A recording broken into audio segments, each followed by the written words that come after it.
ಯತ್ರ ನೈವ ಹರಿಸ್ವಾಮಿ ತೀರ್ಥೇ ಗೇಹೇಥ ಮಾನಸೇ ಶಾಸ್ತ್ರೇ ವಾ ತದಸತ್ಸರ್ವಂ ಹಾಂಸಂ ತೀರ್ಥಂ ನವಾಯಸಂ. ಎಲ್ಲ ಕಡೆಯೂ ಕೂಡ ವಿಷ್ಣು ಬೇಕೇ ಬೇಕು. ಒಂದು ವೇಳೆ ವಿಷ್ಣು ಇಲ್ಲ ಅಂತಾದರೆ ಅದು ಸ್ವೀಕಾರ ಯೋಗ್ಯ ಅಲ್ಲ ಅಂತ ಹೇಳ್ತಾರೆ. ಹೇಗೆ ಅಂತ ಕೇಳಿದರೆ, ಸರೋವರದಲ್ಲಿ ಏನಿರಬೇಕು? ಹಂಸ ಇರಬೇಕು. ಒಂದು ವೇಳೆ ಹಂಸಗಳು ನೀರಿನಲ್ಲಿ ವಾಸ ಮಾಡುವುದಿಲ್ಲ ಅಂತಂದರೆ ಅದನ್ನು ವಾಯಸ ತೀರ್ಥ ಅಂತ ಕರೀತಾರೆ. ಹಂಸ ಇರತಕ್ಕಂತಹ ತೀರ್ಥ ಅದು ಅತ್ಯಂತ ಪ್ರಶಸ್ತ. ಕಾಗೆ ಮುಟ್ಟಿದಂತಹ ನೀರು ಅದು ಮೈಲಿಗೆ, ಅದು ಅಸೇವ್ಯ. ಅದು ಹೇಗೋ ಹಾಗೆ ಯತ್ರ ನೈವ ಹರಿಹಿ ಸ್ವಾಮಿ, ಎಲ್ಲಿ ಸ್ವಾಮಿಯಾದಂತಹ ಹರಿ ಇಲ್ಲ, ತೀರ್ಥೇ ಗೇಹೇಥ ಮಾನಸೆ, ಎಲ್ಲಿ ಅಂದರೆ ತೀರ್ಥಕ್ಷೇತ್ರದಲ್ಲಿ.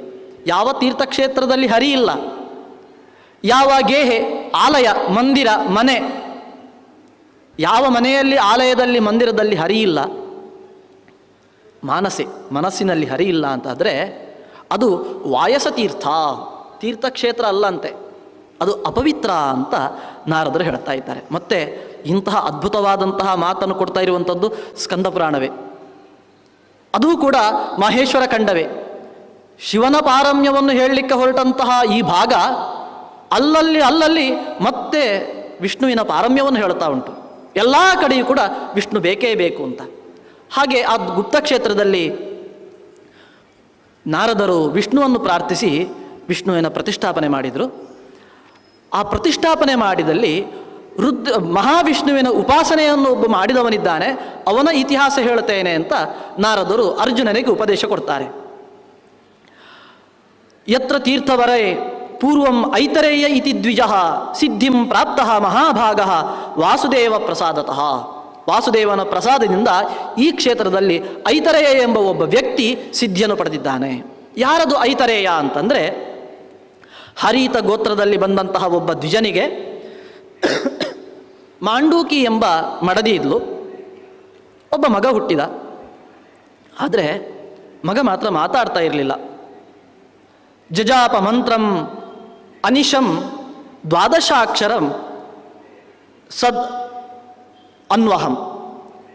ಪ್ರತಿದಿನವೂ ಕೂಡ ಅವನು ಹರಿಯ ಮಂದಿರಕ್ಕೆ ಹೋಗಿ ಕೇವಲ ಹರಿಯ ಜಪವನ್ನು ಮಾಡ್ತಾ ಇದ್ದಂತೆ, ದ್ವಾದಶಾಕ್ಷರ ಮಂತ್ರ ಜಪ ಮಾಡ್ತಾ ಇದ್ದ. ಅದು ಬಿಟ್ಟರೆ ಇನ್ನೇನಿಲ್ಲ, ಮಾತು ಇಲ್ಲ, ಕಥೆ ಇಲ್ಲ. ನ ಶೃಣೋತಿ ನವಕ್ತೇವ ಮನಸಾಪಿನ ಕಿಂಚನ. ಯಾರು ಏನು ಹೇಳಿದರೂ ಕೂಡ ಇವನಿಗೆ ಕೇಳಿಸ್ತಾ ಇಲ್ಲ. ಕೇಳಿಸ್ತಾ ಇಲ್ಲ ಅಂದ್ರೆ ನಮಗೆ ಹೇಗೆ ಗೊತ್ತಾಗಬೇಕು? ಮಾತಾಡಿದ್ದಕ್ಕೆ ಪ್ರತ್ಯುತ್ತರ ಬಂದರೆ ಕಿವಿ ಕೇಳ್ತಾ ಉಂಟು ಅಂತ ಅರ್ಥ. ಪ್ರತ್ಯುತ್ತರ ಬರಲಿಲ್ಲ ಅಂತಂದರೆ ಕಿವಿ ಕೇಳಿಸ್ತಾ ಇಲ್ಲ. ಆದ್ದರಿಂದ ನವಕ್ತೇವ, ಅವನು ಏನು ಮಾತಾಡೋದೇ ಇಲ್ಲ, ಪ್ರಶ್ನೆ ಕೇಳಿದ್ದಕ್ಕೆ ಉತ್ತರ ಇಲ್ಲ, ಜಡನಾಗಿ ಇರ್ತಾನೆ. ಓ, ಹಾಗಾದರೆ ಅವನಿಗೆ ಕಿವಿ ಕೇಳ್ತಾ ಇಲ್ಲ.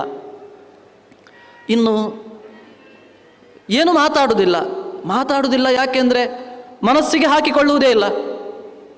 ಯಾರಾದರೂ ಏನಾದರೂ ಹೇಳಿದ್ದನ್ನು ಮನಸ್ಸಿಗೆ ಹಾಕಿಕೊಂಡ್ರೆ ನಮಗೆ ತಕ್ಷಣ ಪ್ರತಿಕ್ರಿಯೆ. ಯಾರಾದರೂ ಬೈದಾಗ ಹಿಂದಿರುಗಿ ಬೈತೇವೆ. ಯಾಕೆ? ಮನಸ್ಸಿಗೆ ಹಚ್ಚಿಕೊಂಡದ್ರಿಂದ. ಯಾರೋ ಯಾರಿಗೆ ಹೇಳ್ತಾ ಇದ್ದಾರೆ ಅಂತ ಮನಸ್ಸಿಗೆ ಹಾಕಿಕೊಳ್ಳದೇ ಇದ್ದರೆ ನಮಗೆ ಸಿಟ್ಟಾಗಲಿ, ಉದ್ವೇಗ ಆಗಲಿ, ದುಃಖ ಆಗಲಿ ಯಾವುದೂ ಆಗೋದಿಲ್ಲ. ಮನಸ್ಸಿಗೆ ಹಾಕಿಕೊಳ್ಳುವುದಕ್ಕೆ ಕಾರಣ. ಆದ್ದರಿಂದ ಇವನು ಯಾಕೆ ಮಾತಾಡುವುದಿಲ್ಲ ಅಂದರೆ ಮನಸ್ಸಾಪಿನ ಕಿಂಚನ, ಮನಸ್ಸಿನಿಂದ ಏನನ್ನು ಯೋಚನೆ ಮಾಡುವುದಿಲ್ಲ. ಅಂದರೆ ಒಂದು ರೀತಿಯಾಗಿ ಜಡವಾಗಿ. ಏವಂ ಪ್ರಭಾವ ಸೋಭುಚ್ಚ ಬಾಲ್ಯೇ ವಿಪ್ರ ಸುತಸ್ತದ. ಆ ಹಾರೀತ ಗೋತ್ರದ ಬ್ರಾಹ್ಮಣನ ಮಗ ಈ ರೀತಿಯಾಗಿದ್ದ. ಅವನ ಮಾತಾಡ್ತಾ ಇಲ್ಲ, ಜಡನಾಗಿದ್ದಾನೆ, ಇವನಿಗೆ ಬಾಯಿ ಬರುವುದಿಲ್ಲ, ಕಿವಿ ಕೇಳಿಸುವುದಿಲ್ಲ ಅಂತಂದುಕೊಂಡು ಈ ಮಗ ಇದ್ದು ಕೂಡ ಪ್ರಯೋಜನ ಇಲ್ಲ. ಅದಕ್ಕೋಸ್ಕರ ಮತ್ತೊಂದು ಮದುವೆಯಾದ. ಇನ್ನೊಂದು ಒಳ್ಳೆಯ ಮಗನನ್ನು ಪಡಿಬೇಕು. ಇವಳಲ್ಲೇ ಮತ್ತೆ ಮಗುವನ್ನು ಪಡೆದರೆ ಮಾಂಡೂಕಿ ಅಂತ ಅವಳ ಹೆಸರು. ಮಾಂಡೂಕಿಯಲ್ಲೇ ಮತ್ತೆ ಮಗನನ್ನು ಪಡೆದರೆ ಅವನು ಕೂಡ ಮತ್ತೆ ಕಿವುಡ ಮೂಕ ಆದರೆ ಏನು ಪ್ರಯೋಜನ? ಅದಕ್ಕೋಸ್ಕರ ಮತ್ತೊಂದು ಮದುವೆಯಾದ. ಅವಳಲ್ಲಿ 4 ಮಂದಿ ಒಳ್ಳೆಯ ಮಕ್ಕಳು ಹುಟ್ಟಿದರು. ಒಳ್ಳೆಯ ವೇದಾಂಗಗಳನ್ನೆಲ್ಲ ಚೆನ್ನಾಗಿ ಅಧ್ಯಯನ ಮಾಡಿದವರು. ಚತ್ವಾರಃ ಕರ್ಮಕುಶಲ ವೇದಾಂಗವಾದಿನಃ. 4 ಮಂದಿಯೂ ಕೂಡ ಯಜ್ಞಯಾಗಾದಿಗಳನ್ನು ಮಾಡಲು ಬಲ್ಲವರು, ವೇದಾದಿ ಶಾಸ್ತ್ರಗಳನ್ನು ಚೆನ್ನಾಗಿ ಅಧ್ಯಯನ ಮಾಡಿ ಮತ್ತಷ್ಟು ಉಪದೇಶ ಮಾಡಲಿಕ್ಕೆ ಸಮರ್ಥರು. ಬಹಳ ಖುಷಿಯಾಯಿತು. ಎಲ್ಲ ಕಡೆ ಆ ಬ್ರಾಹ್ಮಣ ಮಕ್ಕಳನ್ನು ಕರ್ಕೊಂಡು ಹೋಗ್ತಾ ಇದ್ದ. ಹೋದಲ್ಲೆಲ್ಲ ಮಿಂಚುತ್ತಾ ಇದ್ರು ಈ 4 ಮಂದಿ ಮಕ್ಕಳು. ಎಲ್ಲರೂ ಕೂಡ ಹೊಗಳ್ತಾ ಇದ್ರು, ಏನ್ರಿ ನಿಮ್ಮ ಮಕ್ಕಳು ಬಹಳ ಹುಷಾರಿದ್ದಾರೆ, ದೊಡ್ಡ ವಿದ್ವಾಂಸರಾಗಿದ್ದಾರೆ, ಇಷ್ಟು ಚಿಕ್ಕ ವಯಸ್ಸಿನಲ್ಲೇ ಎಷ್ಟು ಚುರುಕಾಗಿದ್ದಾರೆ ಅಂತ ಎಲ್ಲ ಹೊಗಳ್ತಾ ಇತ್ತು. ಮಾಂಡುಕಿಗೆ ಮಾತ್ರ ಬೇಸರ ಆಯಿತು. ತನ್ನ ಮಗ ತನ್ನ ಸವತಿಯ ಮಗನಂತೆ ಇಲ್ಲ, ಇವಳನ್ನು ಎಲ್ಲರೂ ಕೂಡ ಉಪೇಕ್ಷೆ ಮಾಡ್ತಾ ಇದ್ರಂತೆ, ಸ್ವಯಂ ಗಂಡನೂ ಕೂಡ.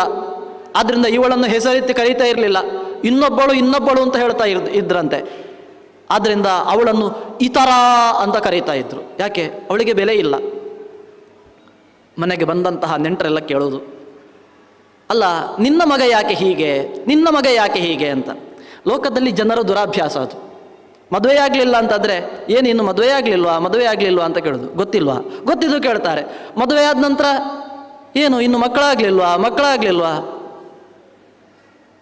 ಮದುವೆ ಆಗದೇ ಇದ್ದವನ ಸಮಸ್ಯೆ ಅವನಿಗೆ ಗೊತ್ತು.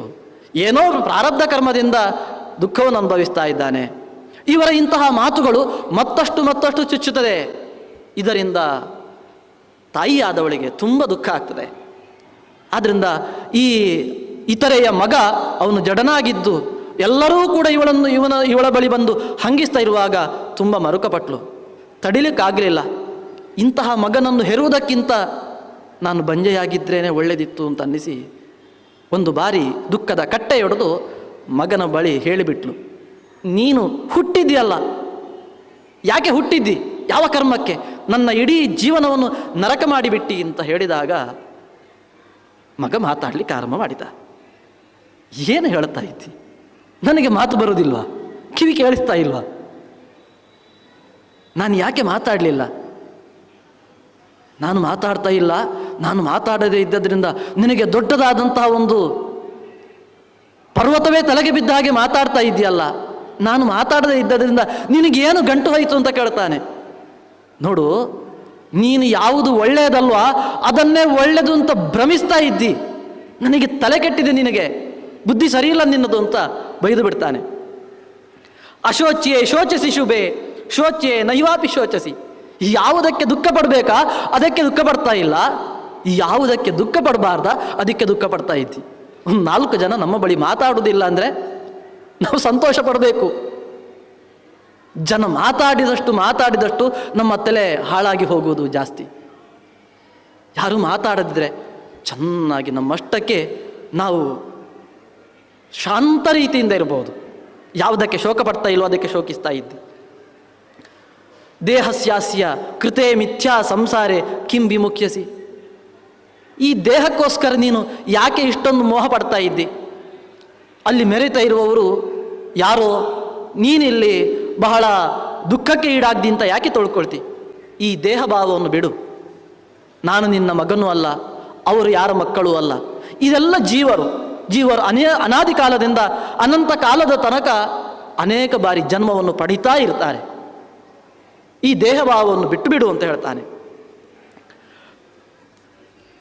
ಪ್ರಪಶ್ಯಂತಿ ಯಥಾ ರಾತ್ರೋ ಖದ್ಯೋತಂ ದೀಪವತ್ ಸ್ಥಿತಂ ಯದಿದಂ ಮನ್ಯಸೇ ಸಾರಂ ಶೃಣುತಾಸ್ಯಾಪಿ ಅಸಾರತಾಂ. ಕತ್ತಲಿನಲ್ಲಿ ಅನೇಕ ದಿನಗಳ ಕಾಲ ಕತ್ತಲೆಯಲ್ಲೇ ಇದ್ದವ ಒಂದು ಮಿಣುಕು ಹುಳ ಸಿಕ್ಕಿದ್ರೂ ಕೂಡ ಅದನ್ನೇ ದೊಡ್ಡ ಸಂಗತಿ ಅಂತ ತಿಳ್ಕೊಳ್ತಾನೆ. ಹಾಗೆಯೇ ಈ ಜೀವನದಲ್ಲಿರುವಂತಹ ಎಲ್ಲ ಸುಖದ ಭ್ರಮೆಯನ್ನು ಬಿಟ್ಟುಬಿಡು, ಅದೆಲ್ಲ ಅಸಾರ, ಅದು ಸಾರ ಅಲ್ಲ. ಈ ದೇಹದ ಮೇಲೆ ನೀನು ಮೋಹ ಪಡ್ತೀಯಲ್ವ, ದೇಹ ಏನಾಗಿದೆ ನಿಜವಾಗಿಯೂ? ಎಲ್ಲವೂ ಕೂಡ ರಕ್ತ ಮಾಂಸ ಮೂಳೆಗಳ ರಾಶಿ. ಒಂದು ರಕ್ತವೋ ಮಾಂಸವೋ ಚೆಲ್ಲಿದೆ ಅಂದರೆ ನಾವು ಮುಟ್ಲಿಕ್ಕೆ ಹೋಗ್ತೇವೋ? ಅಯ್ಯೋ ಇಲ್ಲ, ಅಸಹ್ಯ ಅಂತ ಹೇಳ್ತೇವೆ. ಮಾಂಸವನ್ನು ನೋಡಲಿಕ್ಕೆ ಮುಟ್ಲಿಕ್ಕೆ ಅತ್ಯಂತ ಅಸಹ್ಯ ಆಗ್ತದೆ. ಹಾಗಾದರೆ ಶರೀರದಲ್ಲಿರುವಂಥದ್ದು ಅದೇ. ಒಂದು ಮಾಂಸವನ್ನು ರಕ್ತವನ್ನು ಒಂದು ಚೀಲದಲ್ಲಿ ಕಟ್ಟಿಕೊಟ್ರೆ ಹೇಗೋ ಹಾಗೆಯೇ ಈ ಚರ್ಮದ ಚೀಲದಲ್ಲಿ ಈ ರಕ್ತ ಮಾಂಸಗಳಿದ್ದಾವೆ. ರಕ್ತ ಮಾಂಸಗಳು ಮಾತ್ರ ಅಲ್ಲ, ಸರ್ವಾಶುಚಿ ನಿಧಾನಸ್ಯ ಶರೀರಸ್ಯ ನ ವಿದ್ಯತೆ ಶುಚಿ ಏಕತ್ರ ದೇಶೇಪಿ ವಿಣ್ಮೂತ್ರಸ್ಯ ಧೃತೇರಿವ. ನೀನು ಈ ಶರೀರದ ಬಗ್ಗೆ ಬಹಳ ಕಾಳಜಿ ವಹಿಸ್ತಾ ಇದೆಯಲ್ಲ, ಎಷ್ಟು ಅಪವಿತ್ರ ಗೊತ್ತಾ? ಮಾಂಸವನ್ನು ಮೂಳೆಯನ್ನು ಮುಟ್ಟಿದರೆ ಕೈ ತೊಳ್ಕೊಳ್ಬೇಕು. ಮಾತ್ರ ಅಲ್ಲ, ಈ ಶರೀರದಲ್ಲಿ ಮಲಮೂತ್ರಗಳಿದ್ದಾವೆ. ಎಲ್ಲಿದೆ ಈ ದೇಹಕ್ಕೆ ಶೌಚ? ಸ್ನಾನ ಮಾಡಿ ಕೈ ತೊಳೆದು ಅಪವಿತ್ರವಾದದ್ದನ್ನು ಮುಟ್ಟಿದರೆ ಕೈ ತೊಳೆದು ಶೌಚ ಮಾಡಿಕೊಳ್ತೇವೆ. ಆದರೆ ಈ ದೇಹವನ್ನು ಶುಚಿಯಾಗಿಡಲಿಕ್ಕೂ ಸಾಧ್ಯ ಇಲ್ಲ. ಯಾಕೆಂದರೆ ಎಲ್ಲ ಕಡೆಯೂ ಕೂಡ ಮಲಮೂತ್ರಗಳ ನಾಳ ಎಂಬುದು ವ್ಯಾಪ್ತವೇ ಆಗಿದೆ. ಇಡೀ ದೇಹಕ್ಕೆ ಅದರ ಸಂಬಂಧ ಇದ್ದೇ ಇದೆ. ಸ್ವದೇಹ ಶುಚಿ ಗಂಧೇನ ನ ವಿರಜ್ಯತಿ ಯೋ ನರಃ ವಿರಾಗೆ ಕಾರಣಂ ತಸ್ಯ ಕಿಮಜ್ಞದ್ ಉಪದಿಶ್ಯತೆ. ಯದ್ಯಪಿ ವಿರಕ್ತಿ ಬರುವುದಾದರೆ ದೇಹಕ್ಕೆ ಬರಬೇಕು. ದೇಹ ಅಷ್ಟೊಂದು ಅಶುಚಿಯಾಗಿದೆ. ತೀರ್ಥಸ್ನಾನೈಹಿ, ಇನ್ನು ದೇಹವನ್ನು ಮೊದಲಿಗೆ ಶುಚಿ ಮಾಡಿಕೊಳ್ಬೇಕು. ದೇಹವನ್ನು ಶುಚಿ ಮಾಡೋದಕ್ಕೆ ಏನು ಮಾಡ್ತಾರೆ?